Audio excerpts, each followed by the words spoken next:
On continue la résolution des exercices concernant la leçon, la puissance électrique. On est arrivé à l'exercice numéro 6. La puissance électrique nominale d'un fer à repasser est 1,1 kW. La question numéro 1. Quelle est la tension efficace entre ces bornes lorsqu'il est traversé par un courant électrique d'intensité I égale 5 ampères?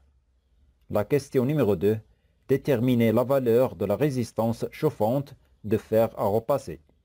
La question numéro 3.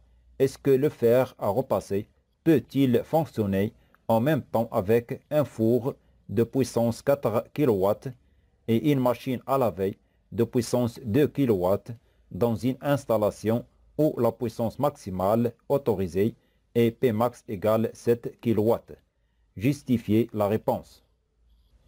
يعني القدرة الكهربائية الإسمية لمكواة هي 1.1 كيلووات. السؤال الأول: ما هو التوتر الفعال بين مربطي المكواة عندما يمر به تيار كهربائي شدته E égale 5 أمبير؟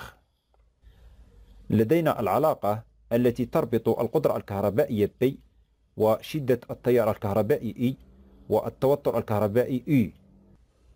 C'est la relation suivante, P égale U fois I.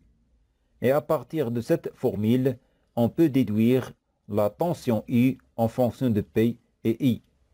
C'est donc U égale P divisé par I.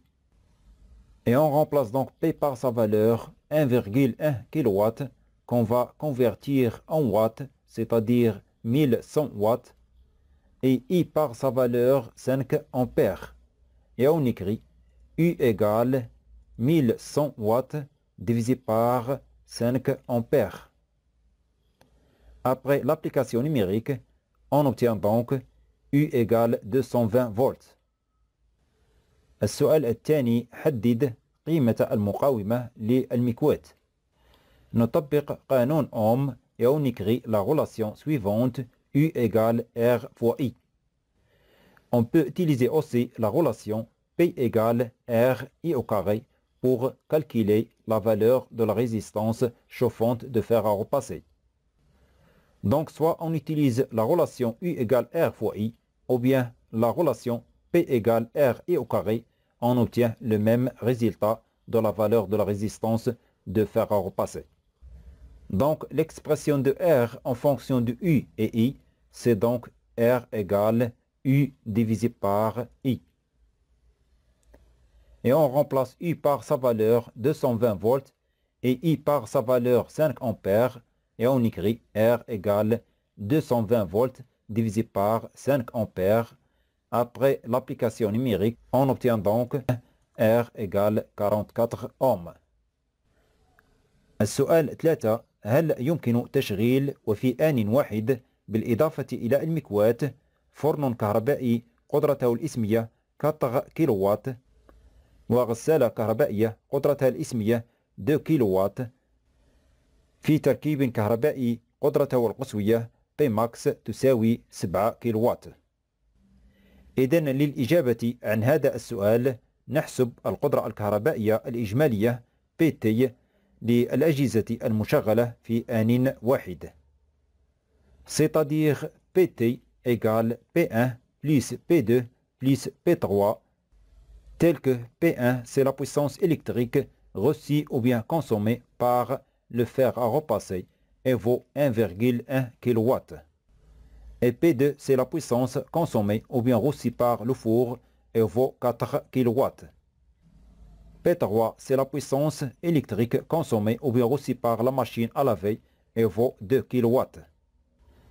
Et on obtient donc PT égale 1,1 kW plus 4 kW plus 2 kW. Après le calcul, on obtient donc PT égale 7,1 kW.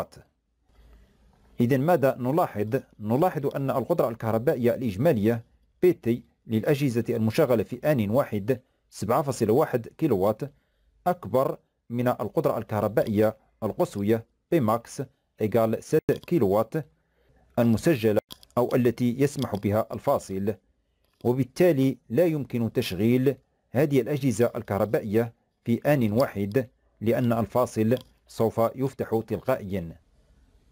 Et on écrit, puisque la puissance totale PT des appareils fonctionnant en même temps supérieure à la puissance maximale Pmax autorisée par le disjoncteur, alors on ne peut pas faire fonctionner tous les appareils en même temps.